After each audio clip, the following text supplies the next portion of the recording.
absent. Meeting everyone. Yeah. Hindi, wala pa. Wait lang. Ay, meron pa? Very Joke lang. Good evening. Good afternoon, everyone. Welcome to our post-game press conference. We have here Eliza Valdez, Coach Sherry Meneses, and Tots Carlos of the Cream Line Postmasters who won in straight sets against the Capital One Silver Spiders. Coach, congratulations on this win. A good win to start 2025. Ano lang masasabi mo sa naging performance ng team tonight? Siyempre, thankful ako sa mga players na nasa dalawang nagbabalik na mga key players namin. So, happy kami kasi nagiging healthy, mas healthy yung team namin. Lalo na't mahaba yung conference, talagang kailangan is tulong-tulong talaga sa paglalaro. So, happy ako kasi nakabalik na sila. Yun yung number one. Thank you, Coach. And for Tots, yung nga na-mention ni Coach yung mga nagbabalik na players, how does it feel lang then to slowly get back to your game and help you like get these kinds of things? Of course, we're happy kasi and grateful na kahit wala kami, nandyan yung mga teammates and mga coaches namin na sumusuporta talaga sa amin. Yun nga, they're very generous enough for giving me time to really take my time na mag-recover. And yun nga, thankful ako dun sa kanila kasi work in progress pa rin naman, pero yun nga, may mga support naman kami like our PTs na nag-aalalay para makapaglaro kami. So, yun, ako, grateful ako na, yun nga, meron kami ganitong klaseng environment and meron kami ganitong klaseng support na galing sa management and coaches na hindi kami minamadali at gusto talaga namin lahat na maging healthy. Thank you, Tots. And for Eliza, gano'n ka lang din ka-proud sa mga teammates mo na each and every person is really stepping up to help the team, yun nga, get these kinds of wins in the long term. Oh, wow. Definitely, it's a huge confidence booster for all of us. Kasi knowing na everyone would deliver and stepped up every single game, every situation na binibigay sa atin. I mean, I guess to be in this kind of family also, makikita mo na we're just pulling each other up no matter what. I mean, we don't actually...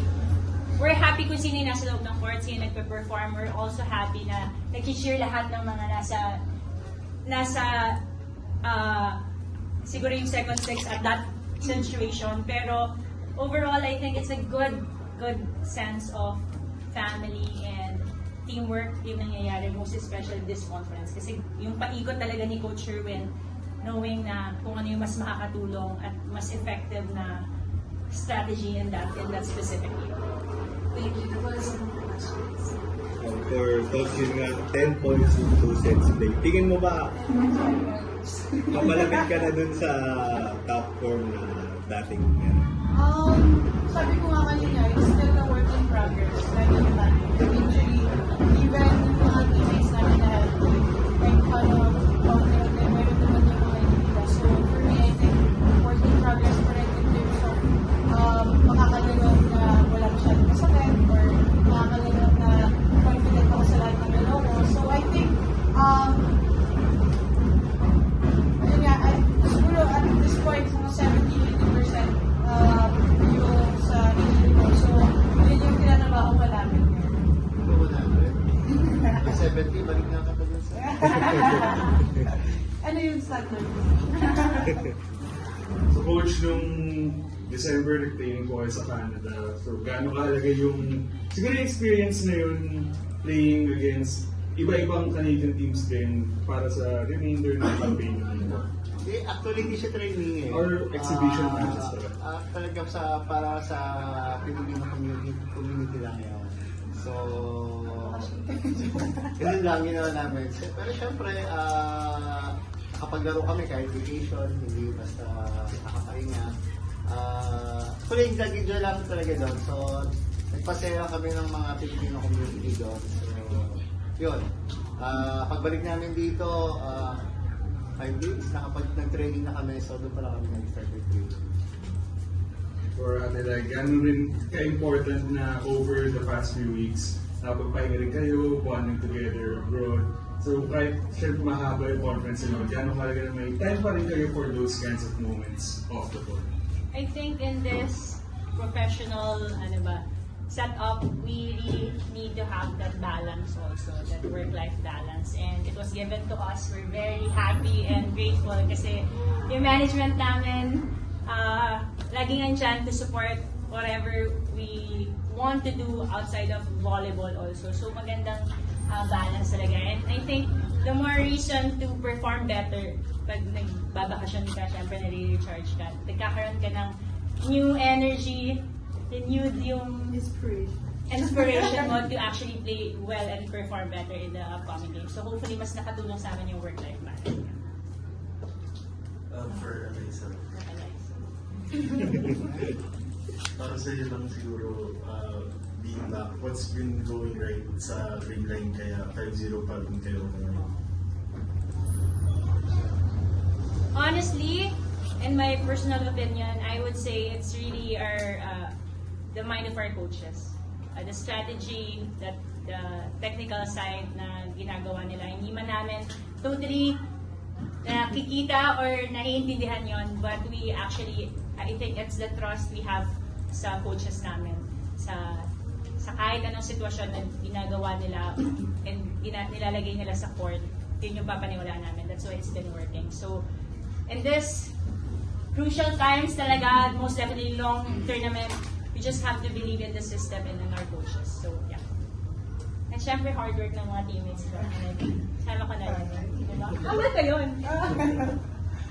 For thoughts niya, yung last game mo before this was yung sa Canton. Siguro, ano lang yung nagiging mindset mo knowing na hindi ka talaga naman nire-rush ng team na kumbaga gusto talaga nila ikaw 100% when you return to play football? Alam ko naman na whenever they give me the chance to play, alam ko na may suporta yan lagi. Kahit even sa mga teammates ko, alam ko na laging meron yung mga tao sa likod ko. So, hindi ako, like, for me, hindi ako pressured to, like, score 38 points every game kasi alam ko na may suporta yan. So, Kaya niya daw. but for me, yun lang, whenever they give me the chance to play, syempre 100%, but also at the same time, one way also to, I think, ma-measure namin kung nasan na yung level, kung nasan na yung in terms of recovery ko sa injury. So, yung volleyball naman namin, hindi naman siya one-man, it's really teamwork. Meron kami kanya-kanyang role. So, hindi kami mahihirapan, like, hindi namin kailangan mag-overlap sa isa't isa to, like, do whatever we want. So, yun naman, my mindset lang lagi is to really perform 100% kung hanggang saan ko kaya. Kasi alam ko na may mga nakasuporta sa akin. Coach, yung next game niyo will be against Lexland. So, paano lang makakatulong tong win na to heading into that game? Siyempre, malaking tulong to lalo na sa next game namin. Especially nga, nakabalik na yung mga team players namin na healthy, 100%. Yung number one, talagang goal namin ngayong taon na sa start ng elimination, makabalik na sila talaga para pagdating sa dulo or sa kalagitnaan is yung performance nila talaga aangat pa. So, practice muna ulit kami for next leg. Kasi wala namang team talaga ngayon na talaga hindi lumalaban. So, talagang pagpapractice ang mga namin. Thank you, Coach. Thank you, Ross. Thank you guys. Happy New Year, everyone.